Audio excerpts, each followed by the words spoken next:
Hey everybody, Jeff here from the Milton Astronomy Club with one of our short video supplements. One of the main reasons that I decided to do these short, brief videos for Facebook or YouTube, wherever I end up putting this, is that every single time I leave the library after one of our presentations, my head is just filled up with all the things that I missed or didn't get to explain more clearly, or would have liked to talk to, but just ran out of time, as I always do, of course. So here it is. My opportunity to kind of fill in the blanks a little bit, I guess. One of the things that I missed last night that I really would have liked to cover and meant to cover was when I was talking about the Mars Opportunity rovers, or excuse me, the Mars Exploration rovers, particularly the rover named Opportunity. I spoke, of course, about how long these missions had lasted, how far beyond their lifetimes, their warranty that these missions had lasted. But I didn't really speak about why they'd managed to survive so long.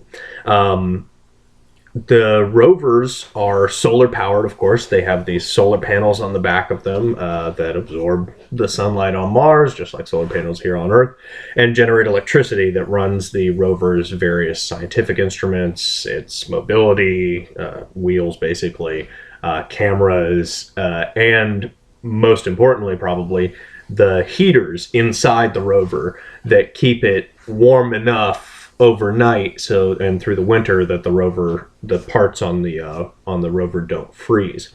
Now, part of the suggested lifespan of the rovers when they were calculating that at the beginning of the mission was the notion that dust would build up on the solar panels on the back of the rover and eventually choke off the sunlight and basically the power, and the rover would steadily lose power over time as more and more dust built up on these solar panels. Mars is a very dusty place, of course. A lot of wind, so that dust gets blown onto things. And, sure enough, if you look up a picture of the Curiosity rover today as opposed to when it landed, it was pristine white when it landed, and it is very, it's covered in reddish brown dust and dirt today. So this mission scientist suspected that, that dust would accumulate and the power level would dip over time, and the rover would eventually starve itself of power, no longer be able to run the heaters, and basically freeze to death overnight. But obviously that hasn't happened. The rover has managed to last 12 years into a 90-day mission. So why is that? Well, probably the major reason that the rover is still with us, and that Spirit, the other rover, managed to last as many years as it did, is that the rovers experience periodic DCEs, or dust cleaning events. There's a few other acronyms that the scientists use for them, but basically, a strong breeze comes by, or the rovers actually get hit by one of those dust devils you may have seen. I should have had a picture of one of those. I might include one attached to this video or in the post that I post this video in. But these dust cleaning events, these periodic dust cleaning events, where the rover would get struck by a dust devil or a strong breeze, would actually clear off the dust off of the solar panel and give the rover kind of a boost, and basically clear off the solar panels and breathe new life into this rover. The mission's been extraordinarily fortunate in that regard. In fact, last year, I believe, perhaps the year before, the rover experienced one of the strongest dust cleaning events that it's had in its entire time on the surface of Mars.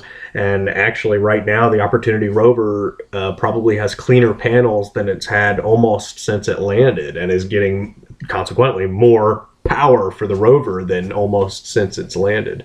Which, more power equals more everything on a space mission. That's more energy to run the scientific instruments, more energy to move the wheels, you can drive farther, operate the cameras longer, keep the rover warm overnight, and everything else.